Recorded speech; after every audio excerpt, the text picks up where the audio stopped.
So you may have missed this, but in our gospel lesson today, it is still Easter. It is still the same day that we celebrated last week, but it's evening. And the doors are locked.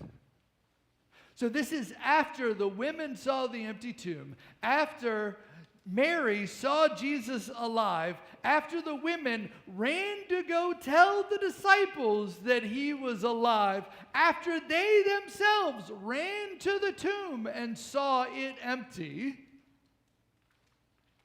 It's the same day, in the evening, and the doors are locked for fear. Which is interesting, because apparently you can hear the resurrection news, you can even see the empty tomb, and still not know what to do with it. Still be just as afraid as before. Still unsure, still unsettled, still not quite there. And I point that out to say that it's in that moment that Jesus shows up for the disciples. Not after they figure it out, not once their belief was airtight, not when their faith was, we'll say, Instagram ready, but in the middle of the struggle of this amazing good news and fear. And Jesus gives them the one thing they needed most. He says, peace be with you. And then he shows them his hands and his side. It's not just, trust me, it's here, look. And if you remember what's transpired in the days before the resurrection, you then realize that faith in this moment has scars. Right? But Thomas, right, he was missing from the meeting. And when the other disciples tell him, we've seen the Lord, Thomas says essentially, right, unless I see it too, I'm not buying it. And because of this one line, for centuries, he has been known as Doubting Thomas. How would you like to be defined by your worst moment? Right? We don't call him, oh, that's denial Peter, right? We don't do that. But because he's called Doubting Thomas, and then it's developed this idea that doubt that then creeps into the lives of Jesus' followers has been seen as bad, which I think is very unhelpful. Because this Greek word that is translated as doubt, it's actually the only time in the entire New Testament that this Greek word is translated as doubt. It's the only time. The Greek word for faith, so it's the line, do not doubt but believe. Right? That word that's translated as belief is pistis, and that's faith, believing.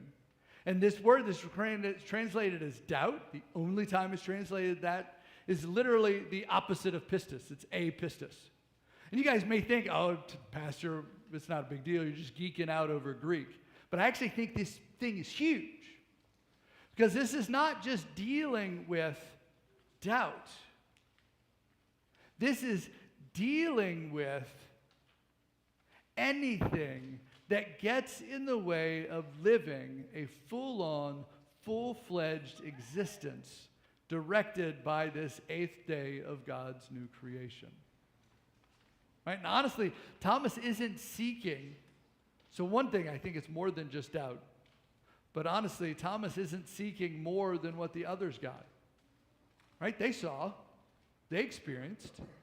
He's not asking for more. He's just being honest about his struggle to believe such unbelievable news. And honestly, his words are echoed in every single struggling believer ever since. Thomas understands that this truly is earth-shattering, reality-shattering news, and it's hard to believe. And I want to point out that everyone on that day was behaving like Thomas. Everyone was stuck between faith and the opposite. They were locked behind doors out of fear. Thomas is just honest about it. Here's the other thing, though. Thomas isn't the only one with a complicated resume, right? Peter denied Jesus 3 times, publicly.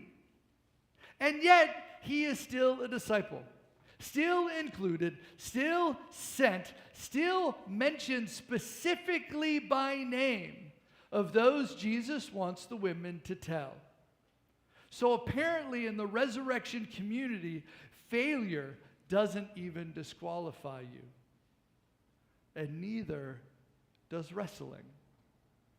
Because a week later, which by the way, they're celebrating again the 8th day, the day of new creation. So a week later, they're gathering again. Doors shut again. And Jesus shows up again. Peace be with you. And then he turns to Thomas, not with shame, not with lecture, not with, where were you, buddy? But with an invitation. Put your finger here. See my hands. Reach out your hand. You see, Jesus meets Thomas right in the middle of his wrestling. Not to scold him, but to bring him through it. And I do think he's wrestling because here's the thing. The opposite of belief is not doubt. The opposite of belief is indifference. It's apathy. It's not caring. It's not even showing up.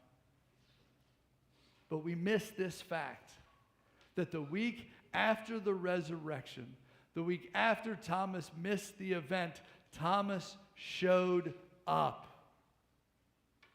He was in the room with them. And Jesus honors that struggle. And it's because Thomas continued to struggle and continued to put himself in a position of encounter that suddenly Thomas is able to say the first and most direct confession post-resurrection in the entire gospel, my Lord and my God.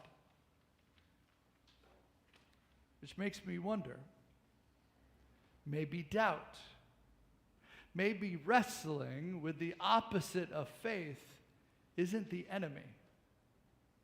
Maybe that's part of the journey. Because if we're going to be resurrection people, if we're going to be 8th day people living by this new creation in the midst of the old, it means that we don't live in neat, tidy certainty. It means we live in that tension where we've heard the stories and even maybe seen glimpses, and each Sunday we come and we touch and we taste hope, yet still spend some of our days locked behind doors for fear. When fear lingers and when we're not sure what we believe. And in these days, we need to hear Peter's words. That though indeed it may seem different, God in raising Jesus has broken the grip of death, so something new has begun and any life-giving new thing can begin. So as it says in the 1 Peter, living into that possibility is what's being described as a living hope. Yes, fragile sometimes, but a hope that new life is still unfolding. So maybe faith isn't about having it all figured out. Maybe it's about honoring the struggle and staying in the room. Even when you're unsure, even when you're asking hard questions, even when your belief has cracks in it. Because those cracks, they're where resurrection life gets in. Because let's face it, the first miracle of this story is that Thomas stayed. He didn't walk away. He didn't say, I hear you, but you're nuts. I'm out. He stayed in community. He stayed in the story. He stayed long enough for Jesus to meet him there. And see, that's the invitation Jesus gives all of us today. Not a perfect belief, not polished certainty, but honest presence. Showing up, holding our questions, trusting that the risen Christ still walks through locked doors, still speaks peace, still shows scars, still meets us where we are. Because this messy, beautiful, honest Thomas wrestling is what it means to be an eighth-day Christian. A person who is still becoming, still discovering, still questioning reality based on the unbelievable and yet still being surprised by grace. And so, if you find yourselves feeling like Thomas, I invite you to do the following.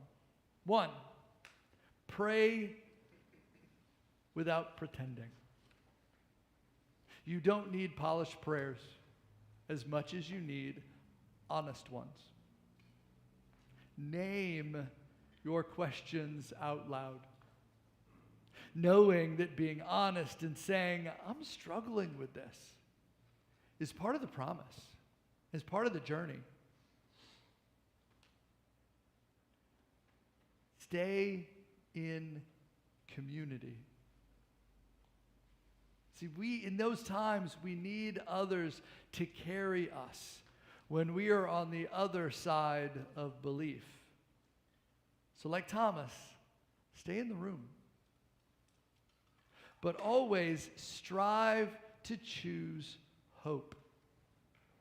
Even when it feels risky, don't stay behind locked doors, but reach out to touch life in a world that wants us to only see death. Because the good news is that new life springs from the scars of the past. And once you do that, once you embrace the wrestling between belief and unbelief, you realize that honest Thomas isn't the problem. He's the prototype. He's the prototype of the faith of a post-resurrection, eighth-day people. Those who strive to live in this new creation world while we're still learning to believe it. Amen.